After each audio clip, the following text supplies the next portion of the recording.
Okay, we're good. Okay. Senator Michael Bloomberg has been spending hundreds of millions of dollars. I heard about that, yes. And he's polling third in the Super Tuesday states.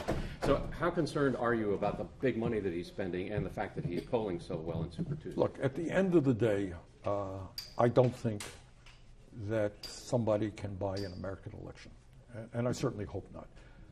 We can have differences of opinions about this or that issue, but it is obscene to believe that somebody who, just because he's a multi-billionaire, can actually buy the election. And I think the more people take a look at Bloomberg's record as mayor of New York City, where he initiated this stop and frisk policy, which was clearly racist, which stopped hundreds of thousands of African American and Latino young people.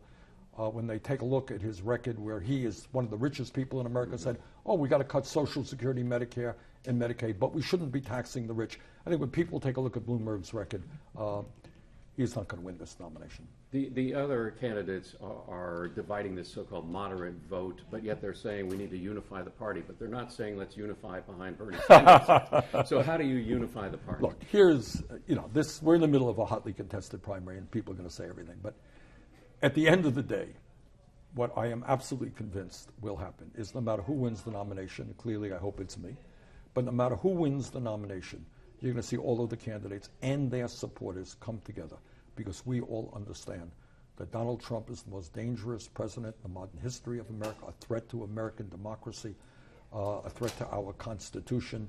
He is a liar and a fraud. So you're going to see a coming together of Democrats to defeat Trump. If you could debate Donald Trump today, what's his number one weakness? What would you attack him on? He's a liar and a fraud. He promised that he would protect the needs of working people, and yet he tried to throw 32 million people off the health care they had. He said he wouldn't cut Social Security, Medicare, and Medicaid, and that's exactly what his budget does.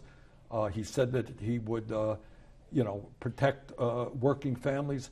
In terms of his tax proposal, 83% of the benefits go to the top 1%. So this guy's a liar and a fraud, and as a candidate, we'll expose him for what he is. Here in California, how are you building support with minority voters? Oh, God. We are reaching out very heavily to the Latino community, to the African American community, to the Asian American community.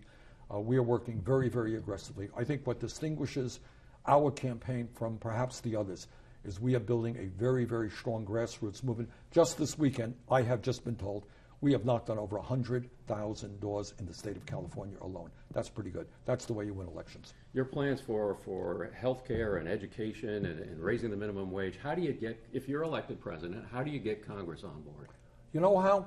Because those are the plans that the American people want. And what we say to Congress, pay attention to what the American people want. The American people understand that health care is a human right, not a privilege, that you got to raise the minimum wage to a living wage, that we should make educational opportunity available to all, regardless of their income. So these are not radical ideas. So my message to the Congress is, listen to the American people, not just your wealthy campaign contributors. We'll win that fight. What do you do if you get into a delegate debate, if you get into a delegate battle at the convention? Well, we hope we're not going to be in that position. We hope we're going to have the votes to win on the first ballot. That's what we're striving for. Okay? Okay. Thank you so much. Thank you very much. Appreciate it.